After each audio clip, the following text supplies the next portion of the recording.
Hello everybody, my name is Krust, and welcome to Rolling Thunder, the War Thunder podcast. Today we're going to be talking about Russian bias and in general the low-tier experience.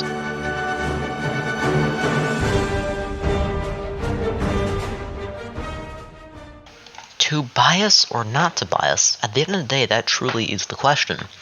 Now, today I'm going to be investigating whether or not Russian bias is real, and Russian bias has a complicated history.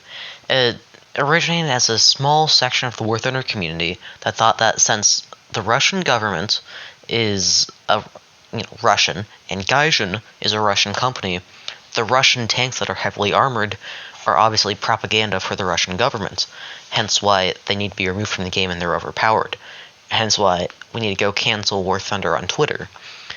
It doesn't make much sense, but whatever, it's fine, we get to clown on them. I'm also going to be looking at the War Thunder low-tier experience, because that's important for a lot of new people hopping in. They look at the modern tanks, and they don't know how to get there. So, without further ado, let's get into it. Now, from what I have played, my personal experience is that, no, Russian bias is not real on occasions. Now, you see, Russian bias is often talking about, just the fact that Russia is invulnerable, which more often than not that I can actually fall onto, Germany, and on occasions America and Britain, as weird as that sounds. But Russia, sure, you have things like the IS-6 and the KV-1, but for the most part, Russia, there's always some way to pen it. If you don't know what you're doing and you're fighting Russia, it's awful, because you're fighting T-34s, KVs, ISs, and it's like, dude, I just don't know where to pen you from. You're vulnerable from every angle. But yeah, for the most part, Russia is not invulnerable. Russian bias is not real. Unfortunately. I personally would love to see, a Russian bias game mode. Just like an April Fool's joke or something. Gaijin could briefly make Russian tanks, just absolutely overpowered. Just a joke. That'd be great. But no, Russian bias is not real. If you do think it's real, I'm sorry, but I think you just don't know where to shoot the Russian tanks. But what about low tier? Now, I was talking about low tier a little bit earlier, but for the most part, in my opinion, low tier is kind of where it's at. When you get to really modern tanks and anything can pen anything, sure, there are some fun games, but I personally think that when it's scuffed and you're bouncing rounds, or everything has no armor, and, they're firing toothpicks at each other, that's fun, in my opinion. When the gun carrier is invulnerable, when the Churchill 1 can literally just turn a little bit to its side and nothing can even scratch its paint, that is where I think everything shines. And Russia is not excluded from this. The KV-1, I walked across the B point, literally rolling tanks over, and nobody could pen me. And it's not Russian bias, it's just low tier. Nobody knows how to play, nobody knows what they're doing, and I think low tier is really fun. It can be awful. Rank 3, if you're playing Rank 3 Britain, can be awful. I'm not gonna just say that it isn't. But it also can be great. It's a land full of Shermans, and eventually you get Tigers, or just annoying Panzer 3Ms and stuff. But for the most part, low tier is fun. If you're someone who looks at War Thunder and you're just coming there for the modern content, you need to take this to heart. War Thunder is not really a game about modern tanks. War Thunder is a game that's about everything. You have naval battles, which given they've neglected, but they're fixing. It started as an air battle, and let me tell you, Air Arcade is really fun. It's super relaxing, super chill, and tanks, while most people come here for the tanks, know that you're going to be playing a lot of low tier. Everybody's going to play a Sherman at some point. Everybody's going to play a this or that.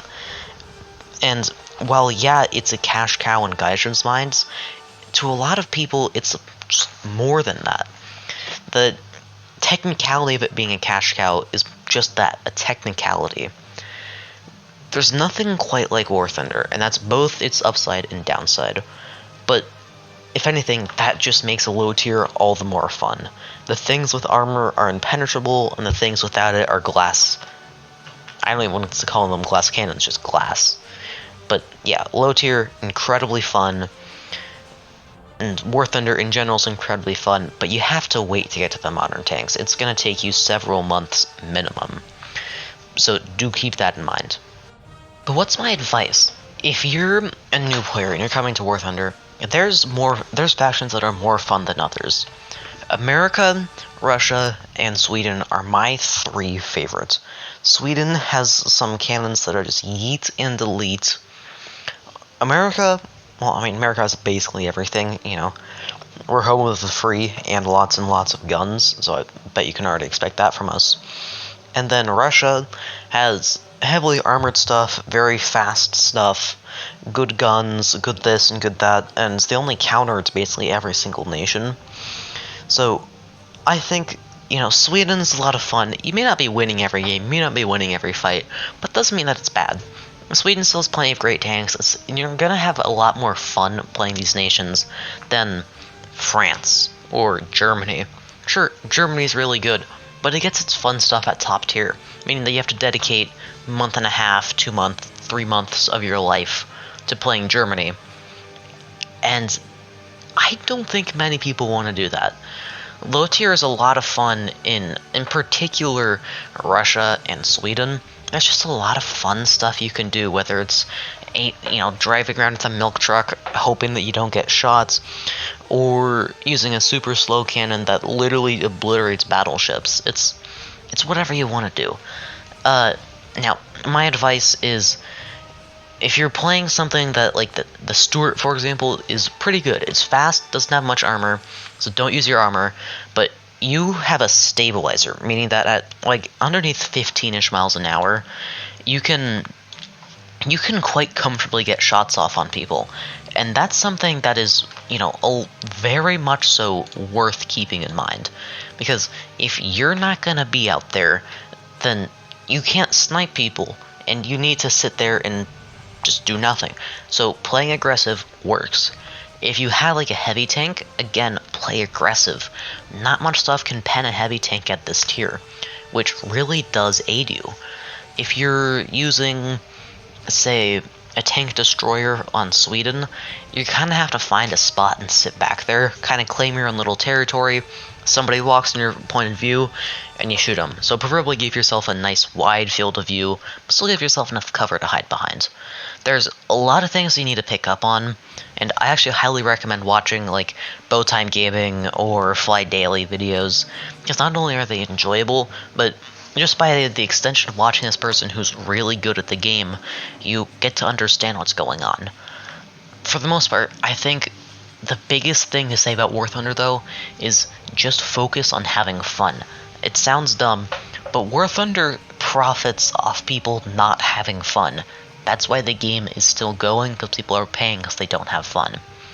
If you have fun, you don't need to pay, and you can enjoy wherever you're at. So find some friends, go in an online group, whatever you need to do, and just enjoy the game, because it truly is great. Despite all the issues it has, just try to enjoy what you're playing. This has been Rolling Thunder, episode 1. It's a shorter episode. So the guest is going to interview Ashley left for 2.5 weeks. They're on a camping trip, which makes it a little more difficult to interview him. But yeah, thank you guys for sticking around at the very end of the video. It does mean a lot to me, and I will catch you guys in the next one.